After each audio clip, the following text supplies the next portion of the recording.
Happy Thanksgiving Eve to you, Central Georgia. Thanks for tuning in here for a look at your extended forecast. We got rid of our weather impact alert pretty early this morning. It became pretty evident late last night that we weren't going to see anything in the way of severe weather. Never a bad thing in our business, but we did have our fair share of widely scattered showers in the forecast. So the question is, how much rain did they bring us, and do we have any more rain on the horizon? Well, let's take a look at some of those 48-hour rainfall totals. This is the map as a whole. I haven't mapped out any specific values as of just yet. We'll talk about that in just a moment, but the main thing that you can see, we did not get as much rain as areas up in northwest Georgia, back over into eastern Alabama. Right along that state line, we see plenty of green, yellow, even some red and orange shades, and that's going to indicate some totals that got up to an inch, 2, maybe even some localized spots got up to around 4 inches of rain. In central Georgia, it's a story of mainly blue. Yes, we do have these green dots in Wilkinson County, over in Twiggs County, and we actually have a very minuscule one down in southern Macon County. But most areas found themselves only getting a couple tenths of an inch of rain, even if that. Some of our southeastern counties, they didn't get rain whatsoever. Just a couple of light sprinkles down in southern Lawrence County, portions of Dodge, Wilcox County, and especially down in Telfair, Wheeler, and Montgomery counties. We only just saw a couple sprinkles across those counties early this morning.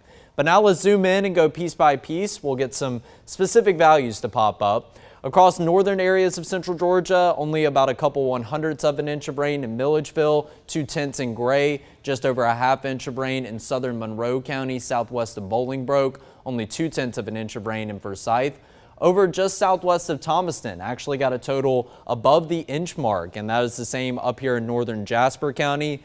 But you can see at the top of this 48-hour rainfall totals, because I have to go back 2 days out prior, because we got some rain a little more than 24 hours ago, courtesy of that Boeing segment that came through north and northwest Georgia yesterday. That resulted in a couple of severe thunderstorm warnings, and some of those pockets of heavy rain did move across northern portions of Jasper and Putnam counties. But all in all, still didn't really dump as much rain as we thought. Just north of Monticello, 1.3 inches of rain. And then once you get into this green patch right here, 1.5 inches of rain just across the county line of Butts County up into Henry County. And then right here in the middle of Spalding County, 3 inches of rain over the last 48 hours. And then we take it down a little bit farther south. It does look like we had a good cluster of some showers that moved from kind of southwest up to the northeast.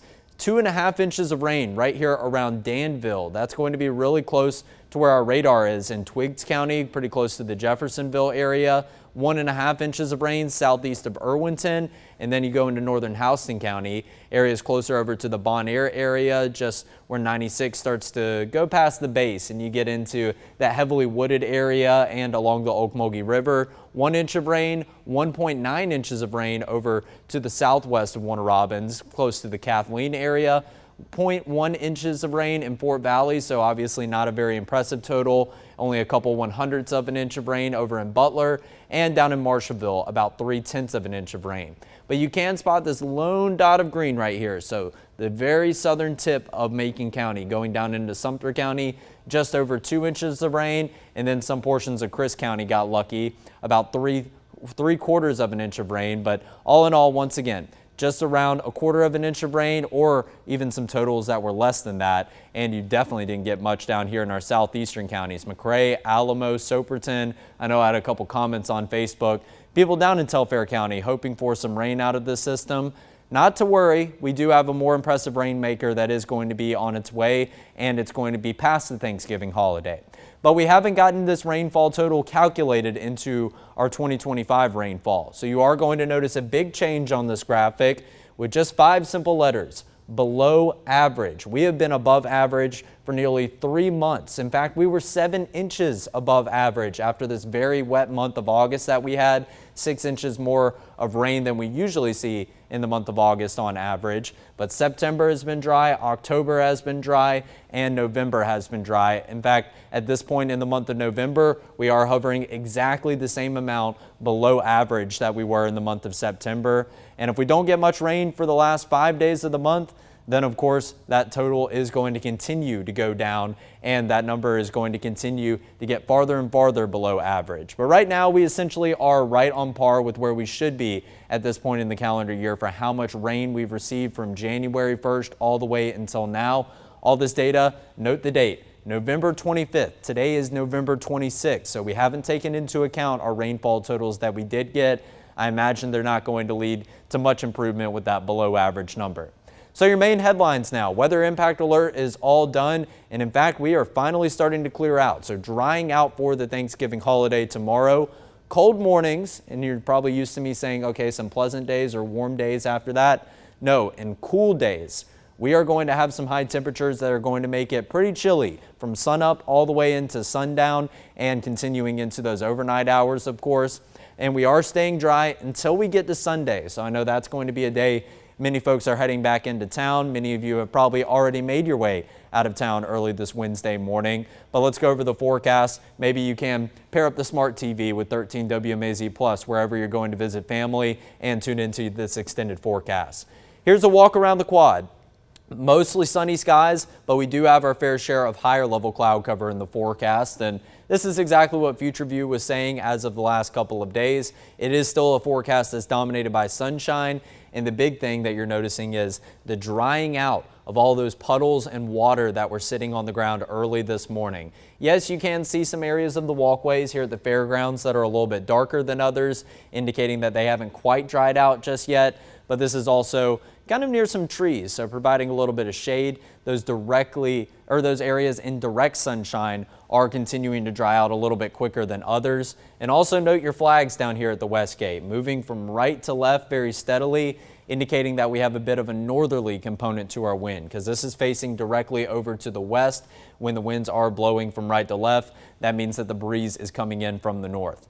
Here's a look at your temperatures. They honestly haven't changed too much from this morning. Yes, we do have some 70s on your temperature map now, but it is still saying the same thing that it was earlier today.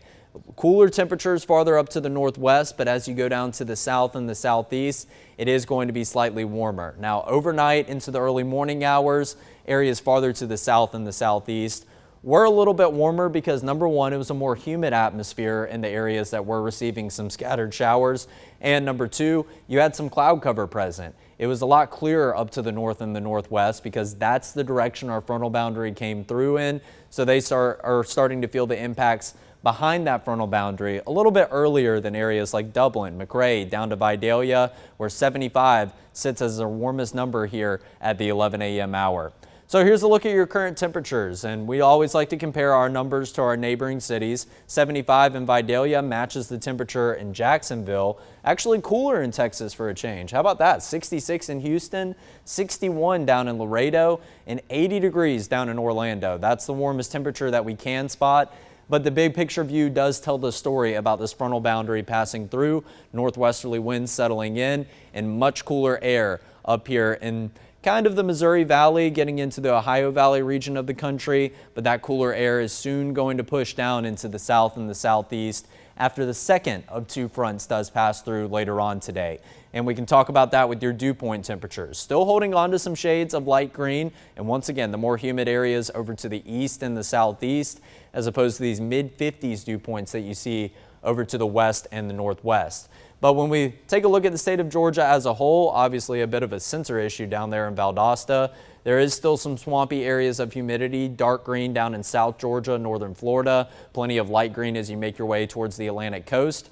But all the way back up here into northern Alabama, starting to creep into northwest Georgia, the second of two fronts is going to pass through. It's really close to this first one that made its way through that drove our rain chances in, but that secondary one is really going to pull in that cooler and drier air as we go throughout the course of today. And your winds have begun to shift direction. They were coming out of the south and the southwest, and that's what was ushering in moisture back into our forecast. Well, now they are coming out of the northwest and starting to see some shades of yellow build in a bit more widespread. But right now it's anywhere from about a 6 to a 10 mile per hour sustained wind. We have the potential for some gusts up to 20 miles per hour throughout this afternoon. All in all, I think tomorrow is going to be more of a talking point in terms of the breeze that will be present. So yesterday's almanac, we always like to talk about the numbers. And how about this? I know for a fact it's at least the third day over the course of the past week that we have broken a record high temperature. It may very well have been the 4th day that we've done so. Wasn't paying too close attention to the numbers that we had this past weekend, but 82 degrees, 1 degree above what I had forecasted, which was already above the record of 80 degrees set back in 1958.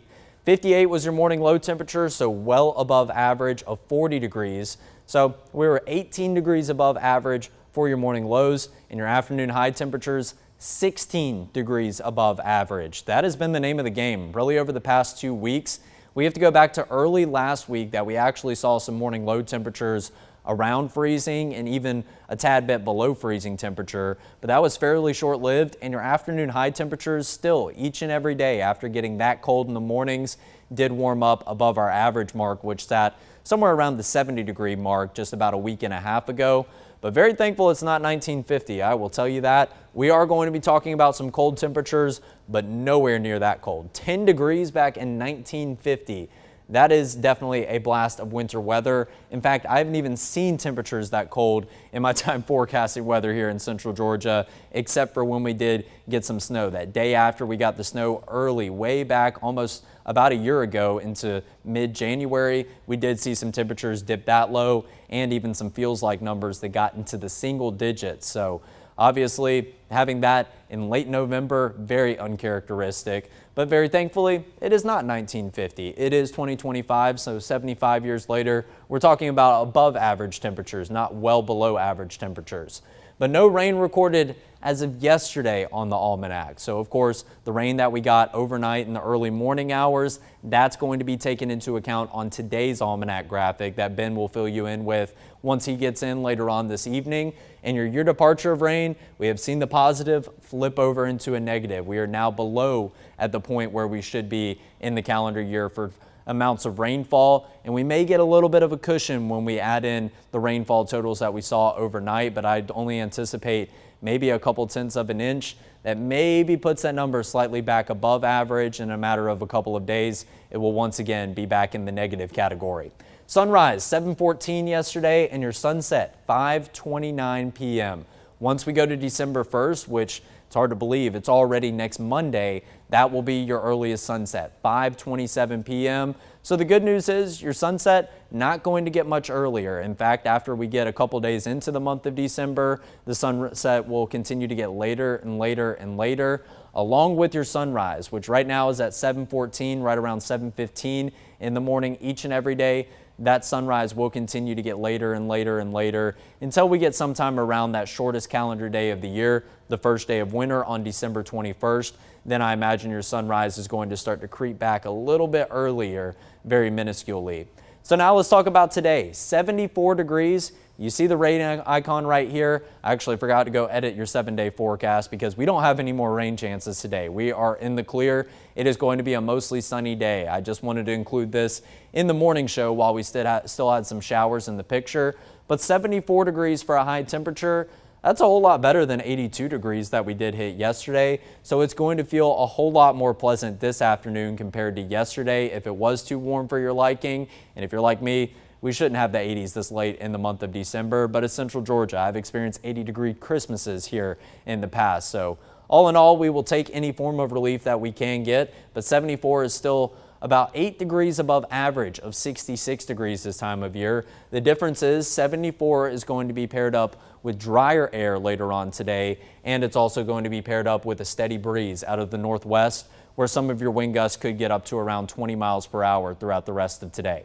So of course your meteogram doesn't go that high, but we've well overshot the numbers that this has showed over the past couple of days.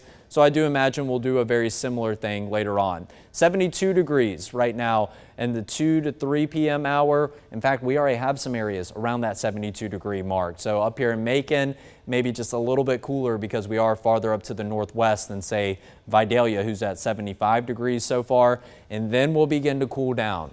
This evening into tonight is going to be the first indication that the cooler air is arriving. Obviously, these numbers not too bad, but starting to get a tad bit chilly, maybe around 5 to 6 p.m. But the farther and farther that you're out later on tonight, those numbers are going to drop pretty quickly because we have a pretty low morning temperature for tomorrow, and we have a ways to go from 64 degrees in order to hitting that. So we are going to cool down pretty quickly as we go into the nighttime hours. Satellite and radar picture. Partly cloudy skies, and most of this cloud cover is of the higher level cloud cover variety. So not doing a very good job of blocking the sunshine whatsoever. But the big headline is no rain to be found here in central Georgia anymore. We actually have to go down closer to Waycross, just to the south of us, a couple counties south of us, maybe even a couple flashes of lightning. It's kind of hard to tell right there if that's just a very white band of cloud cover or if that is anything attributed to maybe a low-end thunderstorm. But our front has passed through, so the axis of rain is going to be to the south and the southeast of us. But this cloud cover can give us a good picture of both of those frontal boundaries back to back. You can see this cloud cover stretching all the way up the I-95 corridor. That's going all the way down through areas of central Georgia, maybe southeast central Georgia, so the rain chances are going to be ahead of that. And then frontal boundary number 2 is going to be behind all of this cloud cover that stretches back up as far north as areas like Birmingham, up into northwest Georgia, and all the way up into eastern Tennessee and into western North Carolina. So here's a look at future view over the next 3 days. Won't spend too much time on it. Higher level cloud cover for the rest of today, a steady breeze. But then we transition into Thanksgiving, where a few clouds are still hanging out as we get into sunrise time, maybe giving you a bit of a later sunrise because we have clouds present over to the east. That sun has to peak above the cloud deck in order to make its presence known. And then we go into the afternoon, right there around when many people are probably getting ready for your Thanksgiving feast, an early dinner, a late lunch, whatever you may want to call it. Nothing here in central Georgia. Crystal clear blue skies, and we are going to have some fairly gusty winds tomorrow afternoon. Going into tomorrow evening, more so the nighttime hours, that breeze starts to fall apart. Still nothing in the way of cloud cover. Then we transition into Black Friday. So going to be a clear start to the morning, but we may have some high level cloud cover creep in the hours just past sunset. All in all, a very uneventful forecast over the next 3 days, as opposed to what I have been showing you on Future View with that line of rain and even what we thought were possible storms rolling in overnight this past night and into the early morning hours earlier today. So now let's talk about some of the dew points, some of the winds. There's always something to talk about in the weather department. It may not necessarily be rain, but we are going to continue to watch that yellow color, like I said, on the winds and wind gust graphic. Get a bit more widespread. Winds should be at their peak sometime around 3 p.m., maybe a gust up to 20 miles per hour in some spots. But all in all, I think tomorrow is going to be the windier day. Gusts up to 22, 23, maybe even 25 miles per hour. And then as we go into your Friday, your breeze starts to subside just a little bit. And we're not talking very gusty winds. It's just going to be a bit of a breezy afternoon, something that you notice on occasion. Those sustained winds are probably going to feel pretty good this afternoon, but also we will have winds present, and keep that in mind when I talk about our high temperatures that we have for both Thursday and your Friday. And the humidity, not going to have much more of a lifetime. You can see by 8 p.m. later tonight, there are no shades of green whatsoever. Dew point temperatures go down into the 40s, and they don't stop there. How about this? The upper, maybe even the mid-teens as we roll into some portion of early on Friday, and we keep the dew point temperatures very low as we head into the weekend ahead, indicating that it will continue to be a dry atmosphere. Anything that we have in the way of passing cloud cover is not going to produce any rain, and we won't get any better rain chances until we see an uptick in the moisture content in the atmosphere. So here's your forecast for the next 3 days. That 60% chance of rain, you see it's highlighted for the early morning hours. Now that we're out of the early morning hours, it is going to be a mostly sunny day with a high temperature in the mid 70s. But I mentioned we have a ways to go as we cool down into tomorrow morning. 35 for a morning low on Thanksgiving morning. That's going to be nice and chilly, and the afternoon high of 57 degrees. When you pair that up with the breeze, it is going to be a forecast that you want to stay layered for if you have any outdoor plans. Plan on participating on any turkey bowls tomorrow. It is going to be a chilly afternoon, but not necessarily as chilly as Friday. We continue to watch those numbers go a little bit lower and a little bit lower. 29 degrees as we start Friday morning, mostly sunny skies, and then 53 degrees for a high temperature on Friday. That is getting very reminiscent of that very cold spell we had around Veterans Day. We had high temperatures around the 50-degree mark, and paired up with some very gusty winds, we didn't see wind chill values get out of the 30s in some areas. It's not going to be that cold if you can remember what it felt like, say, just over 2 weeks ago in time, but it is still going to be a bit of a chilly afternoon. You won't have as gusty winds present on Friday, maybe a gust up to 15 to 20 miles per hour at the very most. But if you are to get one of those gusts, paired up with temperatures in the low 50s, it is going to be a pretty chilly afternoon to say the least. So here's your Thanksgiving Day planner. You can see that these temperatures, they look like some of our morning low temperatures over the last couple of days. 41 degrees, a brisk and chilly start right around the 9 a.m. hour, getting into the afternoon when it's about to be turkey time. Still chilly, but it will be paired up with sunshine and a bit of a breeze. And right there around that high temperature of 57 degrees and crystal clear skies. And we continue with the clear skies going down into the low 40s as we go into the late evening, more so really the nighttime frame around 9 p.m. It is going to be perfect sleeping weather after you have a big feast during the afternoon and the evening hours. Going to be a little bit chilly outside, maybe something you could crack open the window for. Obviously, that may result in the rest of the house having to turn the heat up. Maybe not the best decision, but it is going to be a nice forecast to go to sleep to. The only thing that could make it better is maybe a little pitter patter on the window of a light rain shower, but no rain chances whatsoever to talk about. So Thanksgiving over the past 10 years. This Thanksgiving, it might be the chilliest that we've had over the last decade. You can see from 2015 to 2019, it was a whole stretch of what looked like 70s, maybe some 60s, but we did get down into the upper 20s in 2018 for a morning low on Thanksgiving. Didn't record any rain, but as of the last 5 to 6 years now, we look like we're in a pattern of rain one year, dry the next. So kind of alternating if we're going to have dry weather or a bit of dreary weather each and every year. 2020, we recorded just shy of about 3/4 of an inch of rain. We were dry in 2021. 2022 got a very minuscule amount of rain. 2023 also dry. 2024 last year we saw about 2/10 of an inch of rain, so just shy of 1/4 of an inch of rain. And this year we don't look to have any rain in the forecast. So maybe once we transition into 2026, we'll welcome back some more rain chances for Turkey Day. But remember those high temperatures that I did have forecasted. 57 tomorrow afternoon. The closest number that we can find in the high temperature department is going to be back in 2018 of 61 degrees. And your morning low temperature, not going to be the coolest over the last 10 years. That title still goes to 2018 with a low of 29, but we will be somewhere in the mid 30s. So obviously, depending on how you look at it, not exactly the coldest day, but it is going to be the chilliest afternoon that we've had for Thanksgiving Day over the past 10 years. Obviously, this did take some digging. I had to go back and look at different dates because Thanksgiving is never on the same date. I had to go back and look at past Thanksgiving dates and do some research and make sure that I got all these numbers correct. So now taking a look at something else that you may be participating in and may be looking forward to. It is some clean, old-fashioned hate up in Mercedes-Benz Stadium, not at Bobby Dodd Stadium. It's a home game for the Georgia Tech Yellow Jackets. Number 4 in the nation, the Georgia Bulldogs, squaring off against number 23, Georgia Tech, who is coming off a tough loss to the Pitt Panthers last weekend. Tailgating time, it is going to be a cold afternoon if you are planning on making the trip up to Atlanta. 43 degrees at the noon hour, and we don't see the temperatures get that much warmer, but very thankfully this game is going to be indoors. I imagine they will have that roof closed off so you can just take in all the heat that will be inside Mercedes-Benz Stadium. So you can shed the layers as you get into kickoff time, but if you have any outdoor watch parties up in Atlanta near the stadium, it is going to be chilly. And be prepared to throw those layers back on as you are heading home around 7 p.m. Temperatures dipping into the upper 30s, and we'll have some passing cloud cover here and there. Nothing in the way of rain chances. And your sunset on Friday evening going to be just shy of, or just before 5:30 p.m. So 5:29 p.m. is when the sun is going to begin to set. It is going to be dark by the time you are heading out of Mercedes-Benz Stadium, hence why your temperatures are going down into the upper 30s.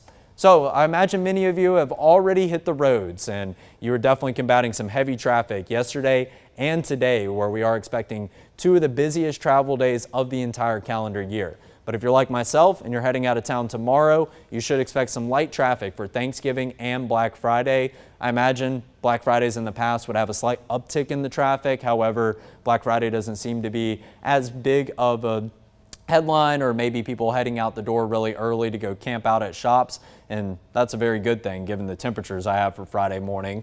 But Saturday we'll start to see that uptick in traffic again, and Sunday is going to be a very, very busy day on the roads because you take into account all the people that went out of town on Tuesday, all the people that have gone out of town today, and you combine them. That's all the people that will be heading back into town on Sunday.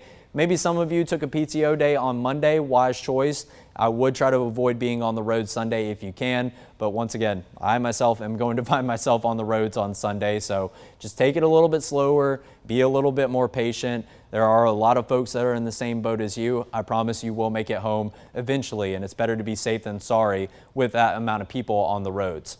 We'll kind of zoom through the rest of this forecast. Humidity day by day, it drops off a cliff, but it starts to rebound as we go into Sunday, Monday, and Tuesday. Keep that in mind when we go to the long-range models in just a moment. Morning low temperatures, mid-30s tomorrow, and then just below freezing temperature Friday and Saturday mornings, but then we begin to warm up. But 36 degrees to start out Sunday morning, that is still going to be a chilly forecast, still below average by about 4 degrees. Your afternoon high temperatures do eventually get out of the 50s after Saturday, 65 on Sunday afternoon, and that is going to be pretty close to your average of 66 degrees, which very well may be 65 degrees by the time we actually get to Sunday. So right there around the average mark as we go into Sunday, and you may think, okay, we're going to warm up even more than that, maybe make the return back into the 70s.